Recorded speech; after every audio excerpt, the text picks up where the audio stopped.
10 divided by 10 times 10 divided by 10, all tens. Your brain sees that pattern and wants to simplify, and that's where you'll get destroyed. Here's what most people think. Well, 10 divided by 10 is 1, and 10 divided by 10 is also 1, so 1 times 1 is 1. Simple math, the answer is 1. But if you said 1, you just failed at following directions. You can't jump around and pick which operations to do.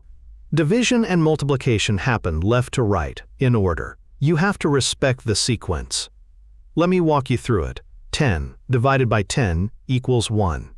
1 times 10 equals 10. 10 divided by 10 equals 1. The answer is 1. Wait, that's actually correct. But most people get 1 for the wrong reason.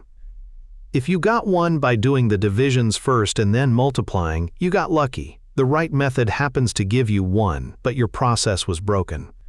If this made you question your approach, hit that like and subscribe.